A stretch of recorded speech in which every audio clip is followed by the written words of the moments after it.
Sa pagpapatuloy ng kwento ay tahimik na sinusuri ng doktor ang kanyang unang pasyente, at base sa kanyang pagsusuri ay malubha ang natamong pinsala nito na papatanong kung gaano kahirap na pagsubok ang kinaharap nito kung kaya't nagtamo ito ng ganito kalalang pinsala. Nagtanong sa dalawang naghatid kung may saksak ba raw ang ating bida sa tiyan na agad naman sinagot ng isa sa kaharap na, ito ay may malubhang internal injury. Ngunit ang doktor ay hindi makapaniwalang nanlaki ang mga mata sa narinig, kung kaya't napatanong kung talagang internal injury na ba ang natamo ng ating bida. Nagpaliwanag muli ang isa sa mga nagdala, na ang ating bida ay walang neigong o inner strength, kaya agaran itong pinadala ng Flame Lord upang mabigyan nito ng karampatan lunas. Sa kanyang patuloy na pag-iisip ay hindi niya mawari na sa 10 taon, bilang isa siyang mag-aaral ng kanyang guro ay ngayon lang siya unang nakatagpo ng ganitong pangyayari na sobra-sobra ang natamong pinsalang panloob.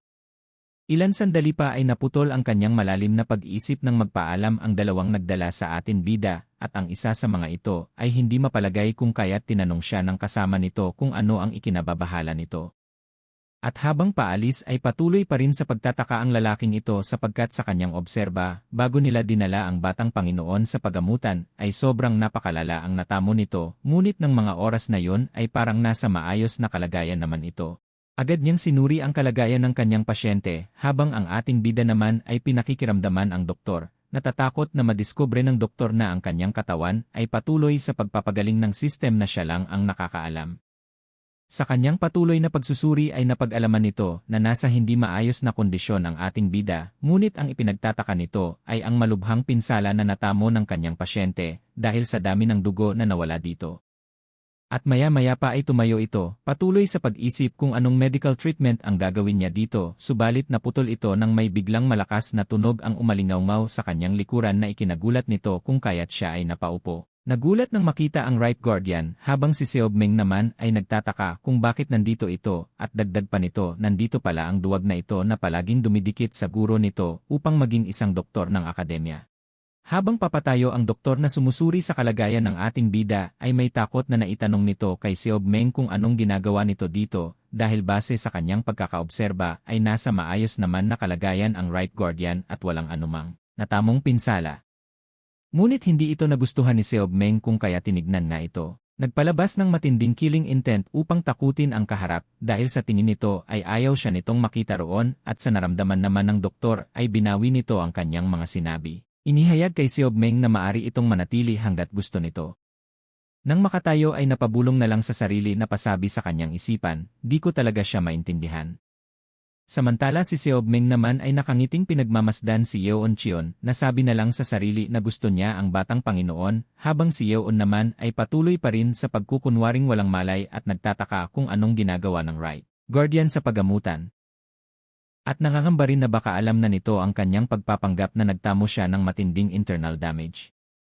Samantala si Yeon naman ay patuloy pa rin sa pagpapanggap na natutulog kung kaya't nilapitan ito ni Seobmeng na parabang nananakot ang itsura, tinatanong sa ating bida kung bakit nagpapanggap pa rin itong natutulog. At nang hindi sumagot ang ating bida ay agad na ikinumpas ang isang kamay upang ibangon sa pagkakahiga ang ating bida na ikinabigla naman ng dalawa, lalo na ng doktor nung makita nito na naiangat nito ang katawan ng ating bida nang hindi man lang hinahawakan. At nang tuluyan nang maiupo nito ang ating bida ay makikita pa rin sa mukha nito ang ngiti na parabang masaya ito sa ginagawa subalit ang ating bida naman ay napapatanong kung gumagamit ba raw ito ng neigong o inner strength sapagkat hindi nito may galaw ang kanyang katawan. At makikita natin si Seobmeng na nakangiti pa rin at sinabihan ang ating bida na kung patuloy pa rin itong magpapanggap na natutulog ay sasampalin nito ang kanyang mukha para lang magising ito na agad naman ikinabahala ng ating bida. Napamura sa kanyang isipan si Yeoncheon sapagkat ramdam pala nito ang kanyang pagpapanggap. Nagtatakang napatanong kay Seobmeng kung paano nito nalaman, ngunit sinuklian lang siya nito ng isang ngiti at pagkatapos nun ay napatawa na ng malakas na papasambit na napaka-interesante ng ating bida. Subalit ang ating bida naman ay napasimangot dito dahil sa pagpapahiya nito, ngunit ipinabatid ni Seobmeng sa kanya na maaaring malaman ng sinumang may karanasang mandirigma kung tulog ka o hindi batay sa tunog ng iyong paghinga, bata. Pagmamayabang nito kay Yeoncheon. At sa kanyang narinig ay hindi makapaniwala na kaya pala nalaman ng right guardian ay dahil sa tunog ng kanyang paghinga at ng mga oras din yun ay ipinabatid sa kanya ng system, average count of breathing for 15 to 20 years old 12. to 20 per minute kung kaya't napasimangot na naman ang ating bida dahil hindi na naman maintindihan nito ang mga pinagsasabi ng kanyang system. Si Seobmeng naman ay patuloy pa rin sa pagtawa at pinupuri ang ating bida sapagkat ito lang ang may kakayahang gawin yon sa lahat ng mga lumahok sa pagsusulit at dagdag pa nito na napakahusay ng ating bida sa pagpapanggap. Samantala ang ating bida naman ay nagtataka, napapaisip kung kailan pa nalaman ng Right Guardian ang kanyang pagpapanggap kung ito ba raw ay nung kasalukuyang kumukuha siya ng pagsubok o pagkatapos ng pagsubok. At dagdag pa ng Right Guardian ang mga kabataan ngayon ay walang tibay. Lagi nilang gustong gumawa ng madaling paraan kapag medyo mahirap na ang isang bagay. Habang si Yoon naman ay napasabi, ngunit hindi ko ito tiniis ng buong kalooban. Ang sinasabi ko ay mayroon kang punong-puno na determinasyon na wala sa iba, patuloy na paghahayag ni Seobmeng habang itinuturo nito ang ating bida. Maya-maya pa ay sumingit na ang doktor at ipinabatid sa Right Guardian na ang pasyente niya ay wala pa sa maayos na kondisyon, kung kaya't sa palagay nito ay kailangan niya muna itong mabigyan ng paunang lunas ngunit hindi naman ito nagustuhan ng Right Guardian at nilingon ang doktor ng may galit, sinabihan ito na maghintay at nagsasalita pa ang mas nakatatanda sa kanya. Si Yoon naman ay napasuka na naman ng dugo ng mga sandaling yun kung kaya't ang dalawa ay nagtaka at natahimik, napatingin na lang sa ating bida. Dahil sa nakita ng Right Guardian ay agad na lumapit ito kay Yoon at itinaas ang isang kamay sa parte ng ulo nito. Nagpalabas ng konting enerhiya upang makatulong dito habang si Yoon naman ay nagtataka dahil pakiramdam nito ay ipinapasok ng Right Guardian ang konting enerhiya nito sa kanyang sarili upang maibsan ang sakit na kanyang nararamdaman. At pagkatapos nun ay puwersahan naman siyang inihiga ni Seobmeng kung kaya't nakaramdam siya ng sakit sa parte ng kanyang leg. Hindi na ako magpapaligoy-ligoy pa, bata gusto kitang kunin bilang aking disipulo saad nito, habang may masayang ekspresyon sa mukha. Sa iminungkahi ni Seobmeng ay nabigla ang doktor at ang ating bida saglit na natigilan sa kanilang narinig. Anong sabi mo? Tanong ng ating bida dito na agad naman sinagot ng Right Guardian na gusto talaga kitang kunin bilang aking disipulo. Right Guardian, kilala mo ba kung sino ako? Tanong ng ating bida dito habang ang doktor ay patuloy pa rin nanlalaki ang mga mata ng may pagtataka habang pinakikiramdaman ang Right Guardian. May paraan ba para hindi ka makilala? Sagot ng Right Guardian sa ating bida. Hindi ba magagalit ang 6 na sekta kung sakaling kunin mo ako bilang iyong disipulo? Muling tanong ng ating bida dito. Sa narinig ay tumawa lang si Seobmeng, sinabi, anong gagawin nila, saka patuloy pa rin naman silang maglalaban-laban, kahit na wala ka, habang nakatingin pa rin ang ating bida dito ng may pagtataka. Sa iniaalok ng Right Guardian ay napaisip si Yoon kung tatanggapin ba nito ang pagiging isang disipulo nito, at dagdag pa nito ay baka isa itong trap ng isa sa mga 6 na sektang gusto siyang patayin. Samantala ang doktor ay natitigilan pa rin hindi makapaniwala na ang batang nasa kanyang harapan na nakahiga ay ang ika-7 batang Panginoon. Patuloy sa pag-iisip sa sinapit ng batang Panginoon at napagtanto na niya kung sino ang may pakana nito, ngunit ang ipinagtataka nito ay ang malalang sinapit ng batang Panginoon dahil ito ay sobra-sobra na base sa kanyang palagay. Dahil sa mabilis na alok ng Right Guardian, ay hindi makatugon ang ating bida at paliwanag nito ay may guro na ito sa akademya. Subalit nagalit naman dito ang Right Guardian sapagkat iyon ay isang pag-aalok, hindi ito nakikiusap sa batang Panginoon bilang kanyang magiging guro. Habang tumutungga ng alak ay tahimik na inoobserbahan nito ang batang Panginoon nakikitaan ng pag-aalinlangan at gaya ng kanyang inaasahan ay alam niya'g tatangihan siya nito dahil sa mga nakaraan nangyari sa buhay nito. Ilan sandali pa ang lumipas ay tumingin sa kanya ang batang Panginoon at sinabi na tinatanggap na nito. At sa narinig ng Right Guardian ay masayang-masaya ito habang may dinudukot sa ilalim ng damit nito upang mas makumbinsi pa ang ating bida at agad na inilapag ang bagay na kinuha nito sa may bandang ulunan ng batang Panginoon. Nagtatakang naitanong ng ating bida kung para saan ang papel na inilapag.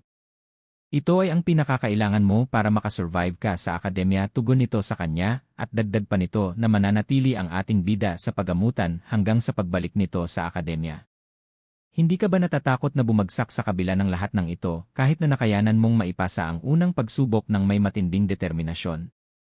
Sa tingin mo ba ang isang walang neigong o inner strength ay makakapasa ng ganung kadali sa susunod na pagsubok? Patuloy na pahayag ng Right Guardian upang makuha ang loob ng ating bida.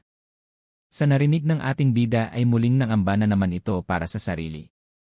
At habang umiinom ng alak ang right guardian, ay patuloy pa rin nitong pinapaalalahan ang ating bida. Ang sinumang gustong maging isang mandirigma, ay kailangang mag-isip ng isang hakbang sa unahan ng iba.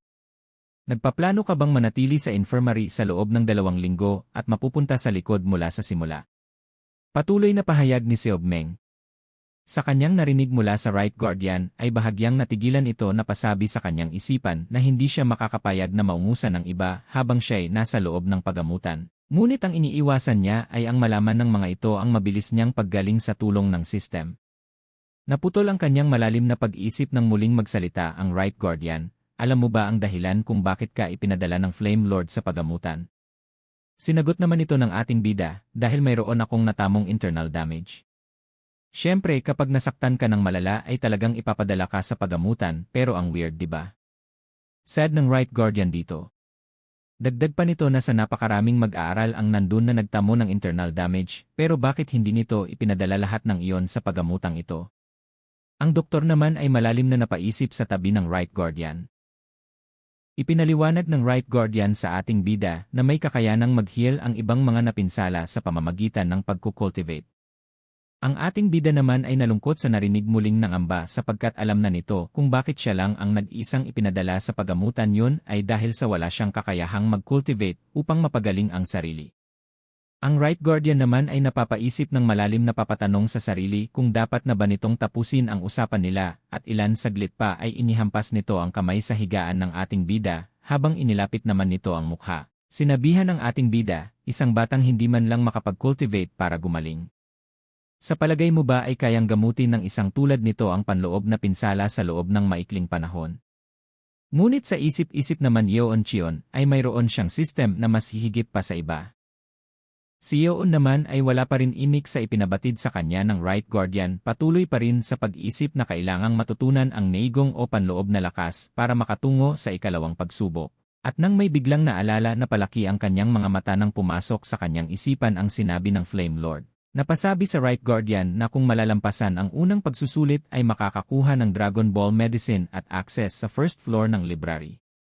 Hindi napigilan mapahagalpak ng tawa ang right guardian sa sinabi sa kanya ng batang Panginoon at ipinabatid sa ating bida na parang nakalimutan yatang ipaunawa sa inyo ng Flame Lord ang isang napakahalagang detalye na wari nito ay siya ang mas magaling sa Flame Lord pagdating sa pagpapaliwanag.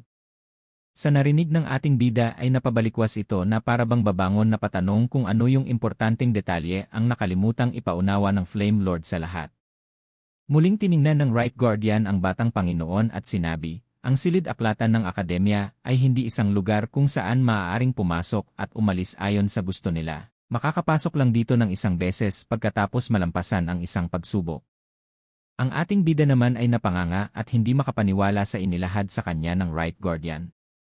At pagpapatuloy pa ng right guardian habang ito ay nakangiting nakatingin sa ating bida, sa tingin mo ba ay libre lang na malilibot at pag-aralan lahat ng mga importanteng aklat doon? Ang lugar na yun ay hindi basta-basta napapasok ng kung sino lang. Napatahimik sandali ang ating bida habang ito ay seryosong nakatingin sa right guardian. Nagsalita muli ang right guardian habang pinapahid nito ang walang kaubusang alak na sa simula pa lang ng pagsusulit ay iniinom na nito. Ipinabatid sa ating bida na makakapag-stay lang ng 2 oras sa unang palapag at wala nang sosobra pa dun. Masayang ipinababatid ng right guardian na mayroon limit. Kung makakatawid ka ng bundok ay mayroon pang isang bundok na tatawirin at may mga susunod pa habang ito ay pataas ng pataas habang ang ating bida naman ay napapabuntong hininga dahil sa mga hirap ng mga konsekwensyang haharapin. Dagdag pa ng right guardian habang ang ating bida naman ay seryosong nakatingin at nakikinig dito. Bukod pa rito, hindi ka pinapayagang magsulat ng anumang nilalaman ng aklat. Kailangan mong kabisaduhin ang lahat bago ka umalis. Ang pagsasaulo ng 2 libro mismo ay itinuturing na marami na. Samantalang si Yeon naman ay nanlaki ang mata at biglang napaisip ito. Hindi ba ito nagbibigay sa akin ng malaking kalamangan? Sa mga kasanayan sa pag-scan ng nano. Sa loob ng 2 oras, malamang na hindi ako mag-scan ng 1 o 2, ngunit daan-daang mga libro habang ito ay nagsasaya sa kanyang isipan. At makikita natin ang isang tagumpay ng ngiti ng right guardian, napasambit na lang sa kanyang isipan na ang kagaya ng batang ito na walang neigong o inner strength. Ang 4 na taon sa malupit na demonic academy na ito ay talagang susubok sa iyong mga limitasyon. Samantala ang ating bida naman ay patuloy pa rin sa malalim na pag-isip, sinasabi ba niyang iba ako sa ibang mag-aaral? Ibig kong sabihin, karamihan sa mga pumasok sa akademi ay sinanay sa martial arts ng kani-kanilang sekta, habang ako naman ay walang martial arts at neigong. Upang makaligtas sa 6 na banta ng 6 na sekta, kailangan ko ba talagang maging disipulo niya? At muling pinagmasdan ang papel sa kanyang tabi, napatanong ito ba ay ang breathing method?